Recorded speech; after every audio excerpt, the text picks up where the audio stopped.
Hey guys, just want to give you an update on that RODI alternative. So I researched a little bit more. So what I said in the beginning, that first video, isn't entirely correct. So the zero water filter isn't really an RODI unit because it doesn't really, there's no RO membrane to, which is just, kind of the central point of RODI, because it doesn't pass it through that RO membrane. So it's not really RODI.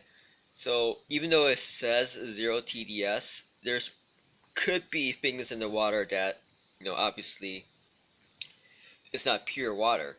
But that being said, I think it's very, very close to it. And so I did make 2.5 gallons of that water here, which I have it covered. Um, so I do not, so I don't think I recommend this. I think this is a stupid idea because the TDS reading now, I think in total I made like maybe 4 gallons with that system. The TDS coming out of my tap is around 300. So it is starting to read 1 TDS at the moment. So it's starting to degrade. The filter is starting to degrade. So imagine if I were to make 20 gallons, right? It's gonna degrade that filter. I probably won't even be able to make 20 gallons with the 1 TDS or that zero filter. So yeah, so I don't recommend it at all. So that's just but okay. But I think I do recommend it if for water changes in a shrimp tank or a top off for a shrimp tank. What I mean by that is what I'm gonna do is I'm gonna buy 20 gallons of distilled water from my local hardware store for around $350 for 4 gallons, so a little under $1 per gallon. Which is expensive when you think about it in terms of RODI unit, which supposedly is like 9 cents per gallon or something like that. But then of course you have to pay for the actual system. But here I'm gonna do that. So I'm gonna fill this tank up with um, the distilled water. Uh, so basically it's gonna cost me around 350 times 4, around $14 to do so, right?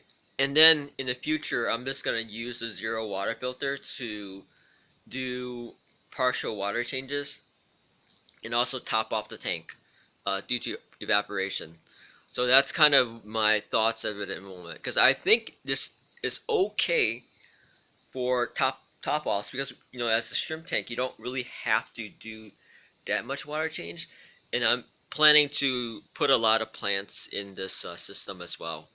Um, and also the other thing is I did change out the uh, active substrate, the fluostratum, to just a black sand. So this is just black sand at the moment. Yeah, so that's the update. So I'll buy the water over the next couple days. It's getting close to the holidays. Actually, it's Christmas Eve today. So I'll just buy the water and after that I'll buy the plants. In terms of plants, I decided on just there's a there's a couple of things that cats in the way. So there's a couple things that can happen with the plants. You can make it kind of nice for the shrimp or appeasing to the eye, or you can make it very beneficial for the shrimp. So I think I'm gonna do it more beneficial for the shrimp and then try to shape those plants to look nice. So the 3 plants I'm gonna have in here are one, some type of moss, either some Christmas moss or Java moss. Two, I'm gonna have guppy grass, right, which is great for shrimps to, kind of just move around in.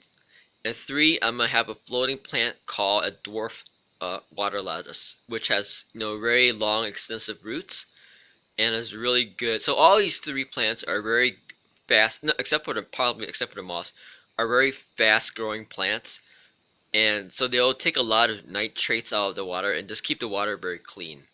Um, but you do, especially the water lettuce, you have to keep on top of it, otherwise it's going to take over the tank. And I can probably assume the same for the guppy grass.